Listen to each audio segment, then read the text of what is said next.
Sorry.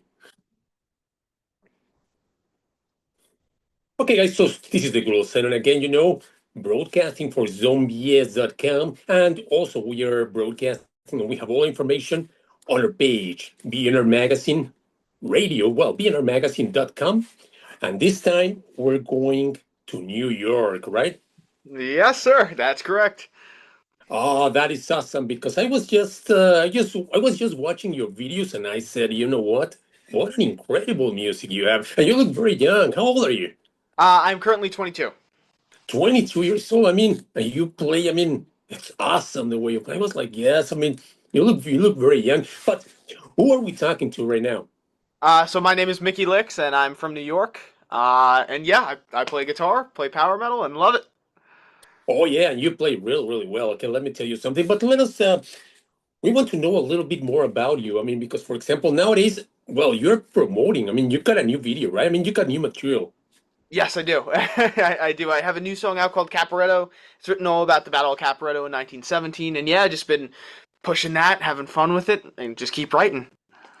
And why did you decide to play guitar? And first of all, why power metal? I mean, what about your Yeah. influences? How do you start everything out? Yeah, so I mean, I started playing guitar around age 12. Just I grew up on metal. I grew up on rock and metal, so I was a big Van Halen fan growing up. But then I also listened to Iron Maiden. I listened to Pantera. I listened to all the great metal bands. Right, I just kind of got into it. But I think as I got older, my tastes kind of just like you're a kid. Your parents show you music. My dad's a metalhead, so I was blessed to have that music in front of me. But as I got older, I just kind of started to tilt towards different genres, right? So, you kind of figure out your tastes. And I think the power metal scene and the power metal vibe has always been something that kind of just felt different to me. It was always to me, a very catchy side of metal, right? While still remaining having that grit, still a very catchy thing. And I love the themes of power metal too, whether it's fantasy or in my case history, right? Where like I grew up then starting to listen to Sabaton. I got really into Civil War and bands like Camelot, and you kind of just start to venture into that, and then playing guitar. And now I'm a part of a power metal band with myself, but then I work with an artist called Andri, and she does power metal too. So I got to tour Europe multiple times doing that, and just seeing the scene. I think I just really fell in love with power metal, and for me, it's like when I write now, it's like a comfort zone. It's like, oh, I just feels great, right? And you could, it's like any metal genre. There's always blazing guitars, but there's something about power metal that I just think has that oomph to it. Yeah, and that is like very funny because, for example, I remember, for example, my parents, well, they used to listen to the Beatles, to Rolling Stones, the Doors, and all that, right? I mean, Yeah. but for example, my children, okay, now, I mean, I used to play Slayer or, I mean, Halloween to them. So it's like really funny, right? I mean, they were growing up with that music, which is like, we can say that it's not like very young. I mean, it's like 50 years old, more or less. Yeah. So Exactly. well, that is excellent. Okay, that you were listening to those bands, for example, like Pantera from your parents. I mean, that is awesome, right? I mean, Yeah. things have changed a lot. Yeah, I Yeah. remember that the first time that I played a Slayer to my mother, she was like, "Oh God, what is that?" And well, Yeah. Yeah. Yeah. yeah, the devil, and yeah, you love Satan and all that. Yeah. Yeah, and of course, I mean, these generations have changed a lot because I think that now we see metal in a different way, like an art. I mean, to be totally honest, right? I mean, for Hmm. example, playing guitar, playing an instrument, playing power metal is like Yeah. that is like an art. Yeah, I agree. I mean, I like every type of metal and everything, right? It's art, and I love that the artistry really comes out with power metal, right? I think it's just amazing. But when did you decide that you were going to start recording? Because I can see, for example, here you were releasing some singles, right, in the beginning. So I started. Let me think back. I got to test my memory here. Uh, 2020, I think that you got the first single, Defiance. yes, yes. So I released that in 2020. That's when I started to when I started, to be honest with you, I was actually like when I recorded and released music, it was all instrumental, like rock and metal. It wasn't what I do now. It was very different. But for me, I just kind of found like I was 16. I'm just having fun playing guitar, writing music. I'm in high school and having fun with it. And eventually I accrued enough material where I was like, all right, let's just release an album. So I released an album. I think it was 21. I'm gonna say. And it's been out for a while, and then I just got busy. Life happens, and I started touring with bands, so I didn't really have time to like I just didn't have the time to record. I would still write, but like I just didn't have the time anymore. I was so busy, and then it wasn't until August, September of this of 20, what was it, 25, I guess you could say. So like last September, I one of the bands that I was touring with, I decided to leave to focus on my work. And that's when I sat down and went, I'm going to reinvent what I'm doing, and I'm going to give this a crack. I'm still going to be a hired hand. I still work with that band Andrew. I still do hired hand work, whoever needs me. But I want to throw my hat in the ring and see, if I can make my own project get a little fame and a little not fame, but just get people into it and write music that people love. I think that's, to me, I think something that's the most rewarding at the end of the day. So I kind of decided around that time. I mean, like I said, I was always writing, but I said, yeah, I'm gonna give this a crack. I'm gonna see if I can do this as on my own and see. And so far it's been so much fun. I can't complain. Yes, exactly. And I can see, well, first of all, you were releasing like singles, right? Like Grasp Misconduct, for example, Just Like Heaven. What can you tell us about those songs, and what are the songs that you recommend that we go and listen to? Oh, you know what? Off that last album, the song that I still love to this day, and like when we hit the road in November and December, Forza off that album. I worked with a good friend of mine who I was taught under for a little bit. Now we just, I talk to him all the time, and we just trade licks and play guitar together. Is Jackie Vincent from Falling in Reverse. He kind of like I had that idea of that song, and I remember I wrote the whole thing, and then I asked him to be on it, and he was like, "Yeah, yeah, of course." And so I did my thing. Then he sent me back his stuff for the song, and I was like, I remember when I heard it, I was like, "Crap, I have to redo everything over," because it pushed me as a musician, which I really loved. I feel like as a musician, it's very healthy to be pushed in healthy ways, right? So when something like that happens, where it's like a fellow musician puts something like on your track, and you're like, "Oh, that's so good! Now I got to elevate what I'm doing," so that way we're like, it's just really tight and sounds wonderful. So I think if I'm gonna recommend any song off my last album, it's definitely gonna be Forza. But then like a track that I love that I did that was actually because my dad's a guitar player too, so it was an idea that he had for a while, and then I was just like playing with him, and we kind of started writing with it together. Was a was a song called Fester. But the only thing is, it's too long of a song. If I was ever gonna redo it, I would shorten it a little bit. But I would say those two are probably my favorite from that album. But like if anyone wants to check out the old stuff, you could definitely feel free and let me know what you think. Yeah, because I was listening to you get an album, right? I mean, before this album that was Freezing Speed. Yeah, yeah. But before, okay, you had I think that a lot of singles like Faster, 1849, okay, Mm. Jailbreak, Perpetual Motion, Just Like Heaven, Gross Misconduct. What can you tell us about this music that you have here? This was your first album? That's the first album. Yeah, that was like from 2020 to about the end of 2021. All the songs I wrote just put in there, and yeah, they're all just. I think they're a very good snapshot of time. Right? They're not. Some of them, I guess you can consider metal, but they're not close. I don't think all of them are close to what I do now. You know what I mean? But I think they're just a good snapshot in time and fun. I still feel nostalgic listening to them. For example, how many styles, okay, or for example, what styles are you playing here? Well, it's still like shred guitar, I would say, but like some of them are like a maybe a I would just say like traditional heavy metal, and then some are just like a hard rock or just even rock. Yes, I can understand. What about some classical music? Because, for example, I can see that you got some influences. For example, like Ingrid Malmsteen, for example, he plays like some classical music. Are you Yeah. including all those styles in your music? I think nowadays I include more than I did back then. Because I mean I love Ingve, right? So I actually had the pleasure of opening for Ingve last summer for 3 weeks, and I think just watching a player like that, you just kind of like pick up on things, and you're like, ooh, that's nice, ooh, that's nice. So I think as I right now, I try to put more classical things into these songs, which as the songs come out, I think people will start to hear. I love classical. I'm not like too good with names with classical, but I try to listen to all the time because I think it just helps with ideas, and especially with metal, it just really helps your metal writing. They say that, for example, Ingrid Melton is a very special person to work with. Okay, do you have any experiences, for example, working with him, or were you like trying to ask something to him? I didn't really get to talk to him too much, just because, like that certain tour, we were always on the go, always like, all right, load in, all right, load out. It was always so quick. But I did get to watch him every night, and I can say from that, it was magnificent.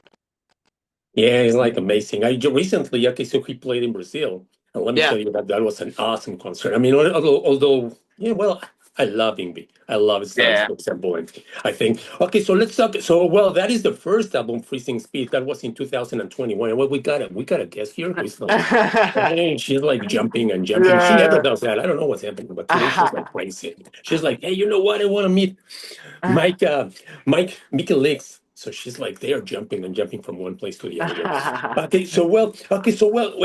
Something else that you want to tell us about this Freezing Speed album? I think it's just it's I think it's good. Like you could see my roots through that album, and I think it's something very special about that I really enjoy. And if you're into instrumental music, I like instrumental rock and metal. It's definitely up your alley. You know what I mean? I think it's different from what I'm doing now, but if that's your thing, you'll like that album. And the songs aren't going away. I mean, I'm still gonna do one or two of them on the road, but I think it's definitely a little different from the venture I'm on now. Yeah, because later on, okay, so well, you continued. I mean, for example, you got another single, Psycho, and this was in 2022, right? Yes. Gates of Buddha. Oh, wow, this is a new one, 2026. Yeah. So after once around I think January I released Gates of Buddha, and since then I've been focusing on the historical power metal and getting really into that. Historical power metal. That sounds very interesting. What do you mean by historical power metal? So for me, I really like to use this term historical power metal. Maybe it's a little like weird of a term, but I just think it's great. Of My focus with my music that I make now is it's talking all about history. It's all about history. So now all the songs are going to be about something history, but in a power metal message, right? So I think it's like, for instance, like I was talking, a band that I love is Sabaton. I grew up listening to Sabaton, and I love their messages in songs. I love the history behind it. And I just think it's something that's not so done. I mean, not like I think there's so much potential I see in it, right? Where it's like people love history, people love metal. Why not combine the two? And a band like Sabaton does that. I think it'd be great to have more bands like that. So that's why I stepped in and was like, I think it would be just cool because I think I get a sense of pride being able to tell these stories and shine a light on people's cultures and histories and embrace it. Right? I think there's something very special about that. Well, that is something very interesting because, for example, I think that I don't know what you think about this, but history has changed a lot. For example, I remember what we were told or what we were taught, for example, when we were at school, and now you see that things are totally different. What do you think about this, for example? With all the information that we have, you know what? Okay, so this person was not like a very good parent. Hey, come on, stop it. Yeah, this person. What do you think about that? What are you taking into account to make your to create your songs, for example? Yeah. Well, I think with history is it's solid, right? It's what happened in the past. It's something we can learn from, right? So yeah, maybe there's certain history nowadays that maybe we once glorified that now is like, oh no no no, we can't talk about that. We can't talk about that. And for me, I never like that. I never like the, oh, we can't talk about that because it's history. This is how we learn. There's To me there's nothing like you can talk about history, but I don't like when people try to censor history, right? Like be like, no, you can't talk about that anymore. Things happen, and the best way to learn from the past is to hear about it and move forward in different directions instead of going, no, we can't talk about that, right? We can't. I've had a few people with certain things where it's like, no, no, no. Well, maybe we can't talk about that. It's like, well, why not? This isn't an argument; it's a discussion, right? It's all about sometimes, yeah, shining a light on, like I said, maybe things in history that were celebrated and maybe something great that like a culture or a country can really get behind, but also talking about something that's maybe not so celebrated, maybe something that's a bit more of maybe a weirder subject, a sorer subject, but something that we can talk about and recognize and move forward with, right? Instead of being like, no, that's too offensive, we can't talk about that. Well, no, let's take it as a learning experience, right? So for me, I'm a bit of a nerd in that sense. I love music. I'm a nerd in that way, and I'm a nerd in the historical sense. I love history, so I was like, why not just combine those two? And yeah, I think, but I don't think censoring history is ever a good idea. We need to use it as our teacher, as our lessons. No, and that is like very interesting because not so long ago, I was talking to some teachers, for example, and Mm, they were playing thrash metal, right? They were from Colombia. I think that they were from Colombia. I don't remember very well, yeah, yeah. but they were talking about they would like to everybody to know the history about Colombia. I don't know. It was some city in South America, but they were teachers, and they say, well, in the morning, okay, so we're giving our classes, we're teaching everything about history to our students, and then at night, well, we're showing everybody this thrash metal with all the pieces of history that we have. So it's like it's awesome, I think. Yeah, yeah, it's great. Yeah. Okay. But okay. So let's talk a little bit about this one. Okay. So well, this is the new music that we have. Persepolis. Well, let me tell you. For instance, for example, I was watching this video. Persepolis. Persepolis is the name of the song. Yes. Okay. I was watching the video, and what an awesome video, with a lot of special effects and all that. What can you tell us about? Well, first of all, are there some videos from the first album? There are videos from the first album, but I will say I don't think they're as exciting as the current videos because at the time, learning how to use video wasn't really that good with it. I'm younger, so you just like I'll get in front of a thing and go.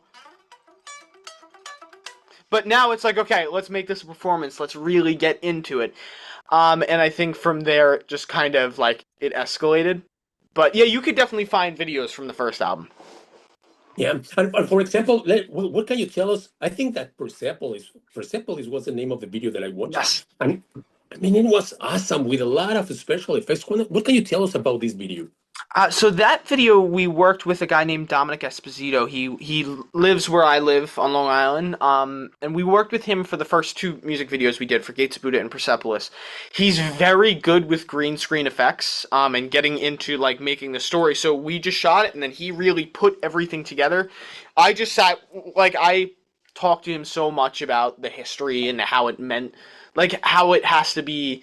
Like I said, I'm a nerd, so I remember like the first video we were doing together. It was like no, we can't use this flag. It's not historically accurate. No, we can't use it. Oh, no, but it has to be like this because this is historically accurate. Same thing, right? Where it's like just sitting down and then he'll send me something. I'll be like, oh, that's great. Let's do that. Or, oh, maybe let's change it like this because this isn't so accurate. But the process I love with how he made that video. Gonna total shout him out on this. He made it feel like a story. Like when I watch the video, it feels like you're like watching the story of it and you could not know the history of it, but just alone with the music and the video, you're like, oh, you put it together in your head, and you're like, oh, okay, I know what it is. You know what I mean? Like you can then relay the message. You know what I mean? And I think there's something very unique about that. No, yes, and for example, okay, so it's incredible. I mean, all these special effects that you have, it's like watching, like I don't know, Spartacus, for example, or something related to the Bible. I mean, it's like awesome. It was like an awesome video in this one. And then the other one, okay, so the one that you were telling us, it's Gates of Buddha. Yes, that's the other one we worked with Dominic Esposito on. Okay, and that one, well, it also has a lot of incredible special effects. Talking about a civil war. Well, I don't know. What can you tell us? Okay, is this about a civil war, or because you're like combining something? Yeah, yeah. So this is this that song is about the siege of Buda in 1686. It's told from the perspective of like the Hungarian people and stuff. It shines a light on the Great Turkish War and the Ottomans conquering the city of modern day Budapest. And 150 years later, after a bunch of failed sieges, the Habsburgs they go and take the city back. After a bunch of failed sieges, they go and take it back. So I wanted to shine a light on that story, right? The story of reclaiming what was once yours, right? Something that for the Hungarian people is a very important thing. I think it was just, and for me too, I had a nice connection with the city. I got to visit recently. I've been to Hungary a few times, played there. I'm playing there again. So I think visiting there, you just kind of like you kind of see the history in it and the beauty in it, right? So I think for that song, it was like, oh, this is a really nice idea, and it's a story that's not really told so much. Yes, exactly. Okay, so well, yeah, for everybody that is watching this or that are listening to this, okay, so go and watch those videos. It's like a complete story. You got a lot of special effects. And besides, well, let me tell you something, because you're not playing by yourself. Okay, you got really, really good singer. You got a really, really good drummer. What kind of tools? Who are you playing with? Yeah, so my lineup for this band, I mean, there's me, but my singer, she's a singer named Jill Joya. She was in Trans Siberian Orchestra. She's done backups for so many people. She's worked with Tommy Lee. She's absolutely phenomenal, really, really phenomenal. She does so many genres of music. It wasn't until recently where I know she can sing rock, but we got in the booth because I wanted to. I was writing Gates of Buddha at the time, and I wanted to, I work with her a lot. We do a lot of stuff together. So I was like, hey, just sing these lyrics and, let me just hear them. Because I'm trying to just get an idea for this song. And she came in and was just, oh, like, wailing. I was like, oh no. I'm like, yeah, you're going to have to do this project. I was like, you got no choice. You're going to have to do this project. This is just too good. So we have Jill who sings, and then my drummer is a drummer named Steve McQueen. I've been in bands with him since we were young, like very young. First band I was in, he was in. So we've always played together. Then we were in a band for a bit where we got to tour together, opening for Dora Pesh and doing some festivals. Me and him both departed that band at the same time and started working on this stuff. And now, we're just hitting it off and touring, like, getting the tours ready. And, we always play together. And then for this project, there's no bass player in the videos and on the recordings, it's me. But we're gonna have my good friend Cam Cahill stepping in and doing bass for us. And you could check him out. He does a bunch of really cool stuff. He doesn't live too far from me. Really phenomenal musician. So I'm really, really blessed and grateful to just be surrounded by great musicians. Because I really do believe if you're the best musician in a room, then you shouldn't be in that room. You know what I mean? You want to be surrounded by musicians who are like, oh yeah, they're all better than me. Well, and this is like very interesting because, for example, okay, so well, now we're talking about, for example, Jill, and she has been singing with Trans-Siberian Orchestra, for example. We're talking about different generations, right? I mean, for Yeah. example, it's like, hey, you know what? Did she tell you? Have you learned something, or for example, have you heard some recommendations that she is giving you? Because, for example, well, Trans-Siberian Orchestra, they have been playing a lot, for example, backing, and they have been like, phew, they have been together like for 20 years or a little bit more, Yeah, right? yeah. Yeah, I mean, I always take her advice and I always really listen to what she says. She was in Trans-Siberian, I think, from 2002 or 3 to 2006, I think. Trying to remember the exact time frame. And earlier on, she was a member. But I always listen to her recommendations and what she says because she's got great experience and a really great ear for music. So I think having someone like that on your team is just so valuable, right? So valuable. Yeah, that is like really interesting. I mean, I don't know if you have heard, but for example, well, that is something that I heard, for example, right lately. Okay, for example, there's a guy that is your age, 22 years old. He's a really, really good singer. I mean, and he's going to get together with Quiet Rider, for example, which is a band like it's like they have been playing forever, right? But it's Yeah. like, man, is it easy to work with different generations? I mean, 22-year-old and somebody that does like more experience. Yeah, I don't. I'll be honest with you. Growing up, I've always played with musicians older than me. I've mostly toured with musicians older than me. It's very rare that I've gotten to tour with musicians who are my age. I think it's especially in metal. I think it's a bit like the younger guys are starting to come up, but I think it's you don't get to play with them as much. I think as well. I've done hired hand work most of my career, right? So I've always played with guys that are and girls who are older than me. So it's kind of a comfortable feeling. It's for me. It's kind of a comfortable feeling being the youngest person in the band. It's just like yeah. I'm the youngest in the band. I'm the youngest on the tour. I mean, for me, it's kind of funny. I was laughing about it the other day when I was talking about it. Uh, because we're going out on the road soon, and I'm like, wow, I'm the second oldest person in this band right now. I'm like, oh man, my back's hurting just talking about this. It's funny, but no, I think I think it transcends generations and stuff, and I think there's something really beautiful when you just sit down and you go, hey, this is maybe one thing that maybe why older generations will frown upon a younger generation is because it's like, oh, they think who they are. But if you're my age and you sit down and you go, hey, I want to learn, right? I want to learn from you. I want to know your experiences, so that way I can help shape my career. I think there's just a bond with that, right? Where when both parties come into something and they drop any ego and anything and they just go, hey, let's work together. Let me learn from you. Let me learn from you. I think something beautiful happens from that.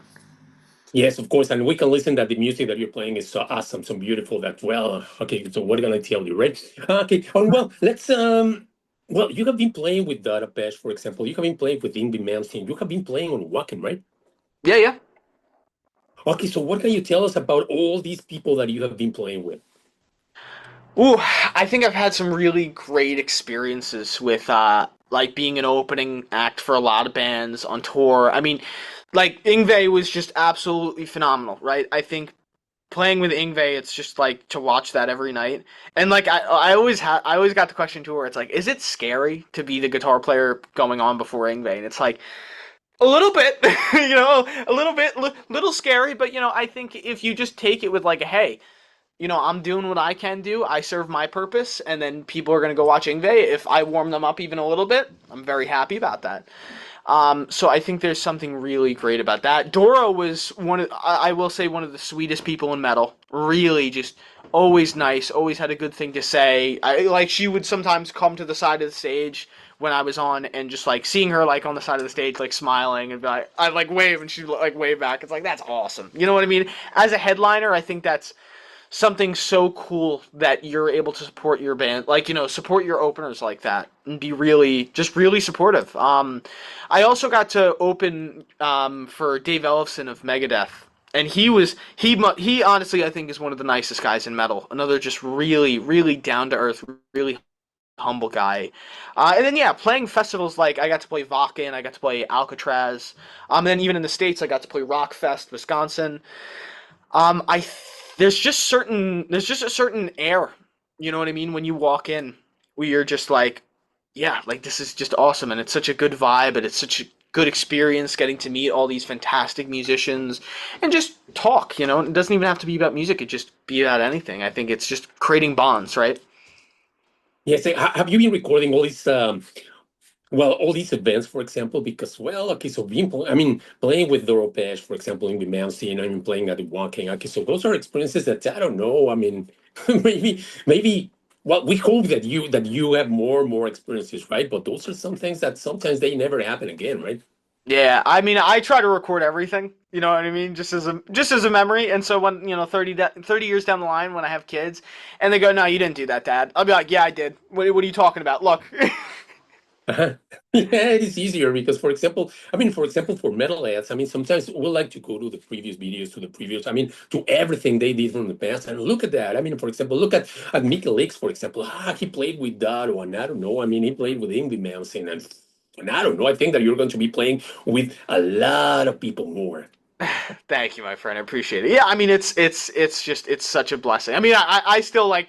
I get all excited like a little kid when I see videos from like opening from Ingve, and like there's me, and then there's like the huge stack of Marshalls behind me, where it's like, oh, that's cool. Are they real? Because some people say that they are not real. I didn't get a look. I didn't get a look, so I'm not sure.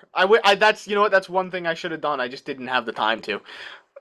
Okay, well, and now let's talk about, well, we got these beautiful videos that we were talking about, the Persepolis, and we're talking about, then you got some other videos, okay, so Washington Spies, and we got Capoletto, Caporetto, yep. okay, and those are the new singles that you have, I can say, Yes. right? Okay, so these are Washington Spies. This is the one that is that you're playing in a forest, right? Yes, yes, that's it. Oh, awesome video. I mean, for example, I love that. This was, I think that it was the first one that I saw, and I was like, this is awesome. This guy looks so cool. I mean, it was like well, I'm a drummer, and I was watching drummer, and I was like, oh man. I mean, I really love those videos. What can you tell us about these two videos or these two singles? So I'll start with Washington Spies. I mean, that was a lot of fun to do. I mean, being from the United States, I think it's I know it's maybe a different audience because I don't think the States is as prominently into power metal, right? As maybe Europe is.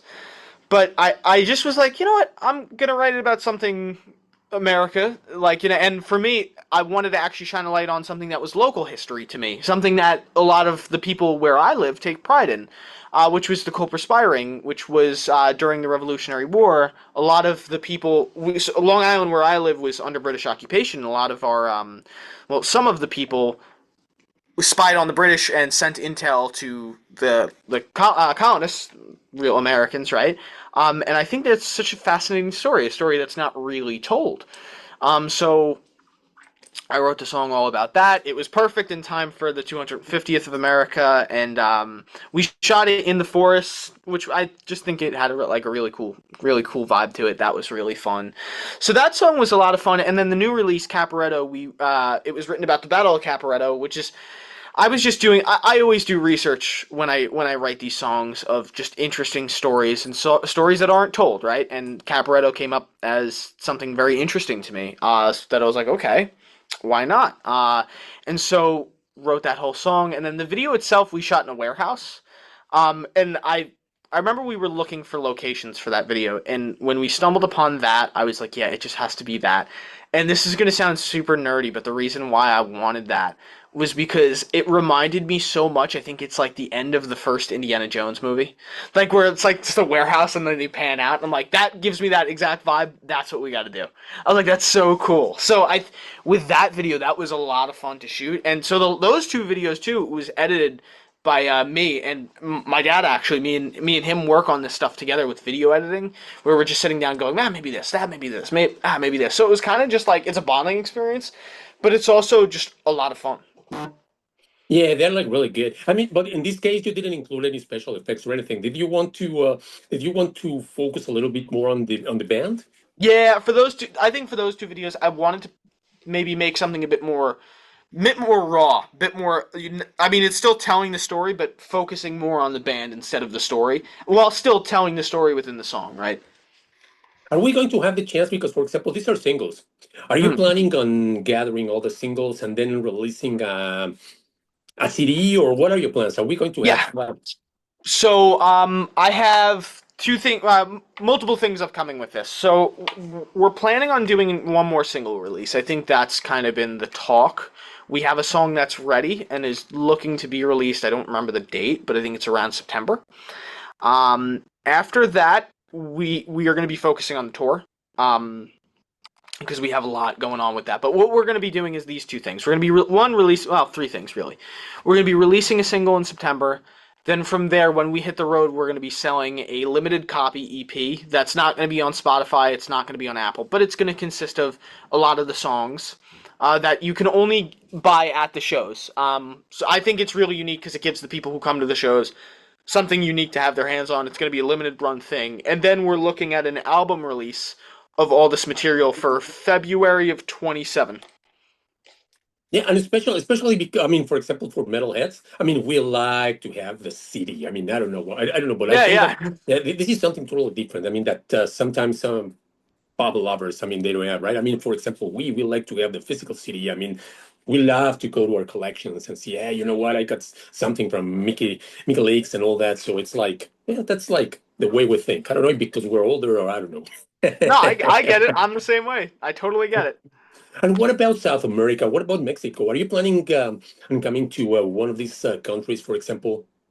You know what? I would absolutely love to. I would really love to. I do find that I have a lot of, like, just looking at statistics and breaking it down. I've noticed with my statistics, Brazil is really appreciative of the power metal, and so is Mexico. And I think I'm also glad to say, and this is the first time I'm saying it, that I think Mexican fans will really enjoy my next release. I think they're going to really enjoy the history behind it because it may or may not be showcasing their history. Because I think there's a story in their history that I think should be told. Um, and I hope to make it there soon. I mean, I see all the great festivals, I see all that. It's just a matter of making it happen. Yeah, just making it happen, I think, is the biggest thing. Yeah, yes, exactly. Let me tell you something. I mean, not because, for example, I live in Mexico and all that, but for example, the history in Mexico is like very, very interesting. And for example, everything about, I mean, the way European came here. I mean, it's like, yeah, there are a lot of interesting things that sometimes, I mean, that people don't know. Yeah, definitely. And if you take into account this history and if you show it to Mexican people, man, they're going to love you, right? I mean, in fact, okay, so well, we love power metal and thrash metal. I mean, we love heavy metal. I mean, for example, it's an audience that, let me tell you something that you're not going to believe it. I mean, for example, so I really, really hope that you one of these days decide to come here because, well, we're going to love it. I mean, people here are going to love it, and we're going to promote it so that we listen to your music because it's like really good. It's really awesome to watch your videos, to listen to your music. I mean, and to meet you, right? I mean, for example, it's like, yeah, what an excellent player you are, and a nice person you are. I mean, let me tell you.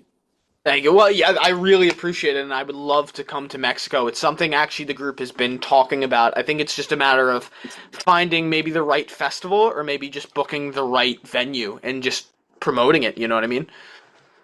Yeah, yeah. In fact, we got something that is a Candelabrum Fest, and they are bringing a lot of bands from Europe, from America, and all that. And well, I mean, should come here. I mean, there was another one, but I don't remember. I mean, they are not doing that anymore.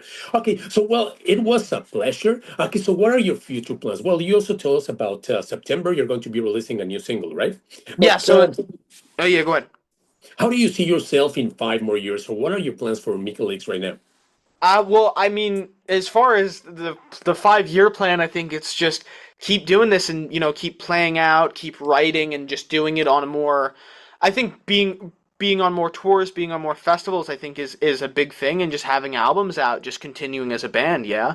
As far as what's next for us, I mean, yeah, we have a single that's going to be coming out in uh, September. For now, just stream Caporetto. Really enjoy that song. But and then we're gonna be hitting the road in November and December in Europe. Doing mostly opening for Praying Mantis, but then doing a couple of other shows. And then we just got our first festival confirmation, which will be announced soon. I can tell all you Eastern European metalheads to look out for May of 2027. Otherwise, we're just gonna keep pushing and keep playing. Okay, well, thank you very much. It was really, really a pleasure. And what about your social media? Where can we get in touch with you, or where we can? Is there a place where we can buy material, merchandise, or? Yeah, yeah, yeah. So if you go, Instagram is Mickey_Licks. Facebook is just Mickey Licks. If you want to visit my website, that has everything on it. It's just www.mickeylicks.com. From there, you can find show dates, you can buy merch, you can see any detail you want to see, the videos, the music. It's all up there. It's all in one space. You can find everything from there. Yeah, and your website is like really awesome. I was getting a lot of Thanks. information from there. It's like really awesome. Okay, so any message, any last message that you would like to give to the people from Mexico and well, or around the world, because sometimes, okay, so well, people are listening to you. Yeah, well, I'll just hone in to Mexico right now. I really hope to visit your beautiful country soon.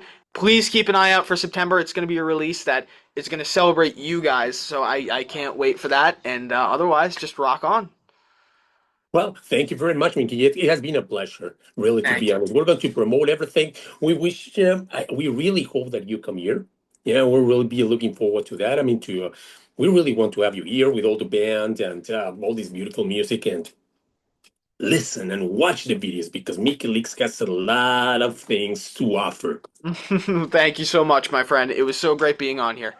No, thank you very much. We're going to okay. So every time that we're going to post you so that you can listen to the interview, for example, in Spotify and all the pages. I mean, for example, on Mm, the radio and everything. And we wish you the best luck, my friend. I mean, all the success. I mean, break a leg because really, really, what an awesome music, awesome videos you have. Thank you, man. I'll see you soon then. Hopefully, Mexico City, yeah? Oh yes, of course, we're going to be waiting for that. And please let us know because we want to go to one of your shows. Okay, that is going to be awesome. Perfect. Thank you so much, dude. Now, thank you very much. Let me just stop it from here and Yeah.